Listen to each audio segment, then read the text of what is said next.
अस्सलाम वालेकुम दोस्तों, अशरफ चौधरी फातिज जबीतस। रमज़ान में फ़ास्टिंग कब चेक करनी चाहिए? रमज़ान में फ़ास्टिंग आपको सहरी के 8 से 9 घंटे बाद चेक करनी चाहिए। आइडियल टाइम 8 घंटे है, लेकिन 9 घंटे भी हो जाए तो कोई इशू नहीं है। लेट्स से सहरी अगर आप खानी शुरू करते हैं 4:20 में, मैं लाहौर की बात कर रहा हूँ, 4:20 पे, क्योंकि 46-7 पे शायद सहरी बंद हो जाती है, तो 20-25 मिनट काफ़ी होते हैं खाने के लिए। तो अगर आप 4:20 पे खा रहे हैं तो ये आपकी तकरीबन 12:20 पे 12:30 के करीब आपकी फ़ास्टिंग का टाइम बन जाता है। 8 घंटे पूरे हो गए, बट अब 9 घंटे भी हो सकते हैं। मैं सहरी करके सो गया था, सहरी की नमाज़ पढ़ी, उसके बाद सो गया और 7-8 घंटे मैंने नींद की है। अभी उठाऊँ, मैंने अपनी शुगर चेक करने लगा हूँ और आपके साथ मैं अपनी शुगर ज़रा बताता हूँ कि मेरी फ़ास्टिंग कितनी आई है।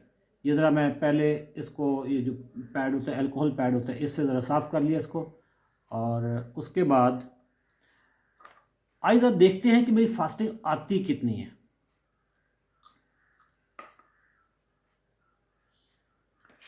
ये मशीन में लगाने लगा हूँ। मेरे पास एक्कोचेक एक्टिव है,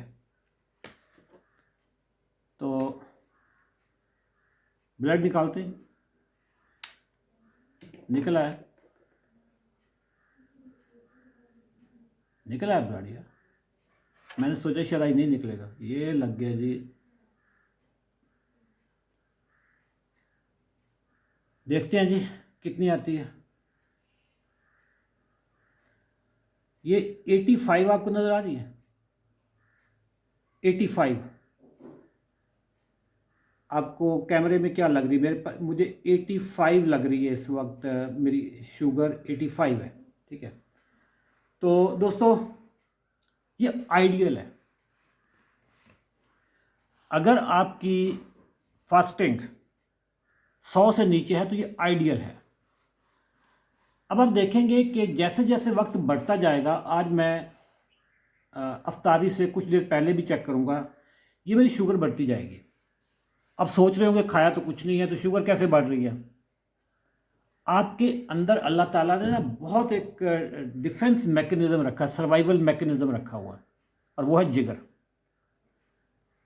अभी 85 है, बेहतरीन है, जिसको कहते हैं ना, मैं इस वक्त टोटल नॉन डायबिटिक बंदा बन के बैठा हूँ। और जबकि मुझे 20 साल हो गए, 20 साल में 18 साल तो दवाइयाँ खाई ना, झक मारी चौधरी ने। अल्हम्दुलिल्लाह हमारे प्रोग्राम जो 90 दिन का चैलेंज, उस पर अमल करके हज़ारों लोग इंसुलिन छोड़ रहे हैं, हज़ारों लोग टाइप 2 की मेडिसिन छोड़ रहे हैं। तो अफ्तारी से पहले मैं अब चेक करूँगा तो उस पर ये ज़्यादा आई हुई होगी। अब कहाँ से शुगर, कहाँ से आई है?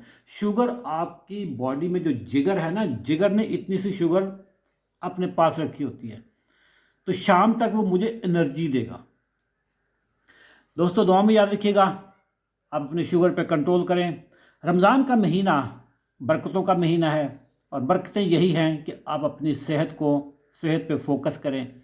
जिसकी सेहत है वही ब्लेस्ड है, या जिसकी सेहत नहीं है ना, यकीन जाने कि सेहतमंद बंदे की हज़ारों ख्वाहिशें होती हैं, जो बीमार बंदा उसकी एक ही ख्वाहिश होती है। किसी भी अस्पताल में इस वक्त आप चले जाएं, आपको यकीन जाने कि जो मिज़री है ना, वो आपको नज़र आएगी कि यार लोग कितने मिज़रेबल हैं, बेचारों की लगी हुई ड्रिपें लगी हुई होंगी और बरामदों में पड़े होंगे। अपनी सेहत का ख्याल रखें और अपनी फास्टिंग को बग़ैर इंसुलिन के, बग़ैर मेडिसिन के 110 से नीचे रखें, और रैंडम को 140 से नीचे रखें। थैंक यू, दुआ में याद रखिएगा। अल्लाह हाफ़िज़।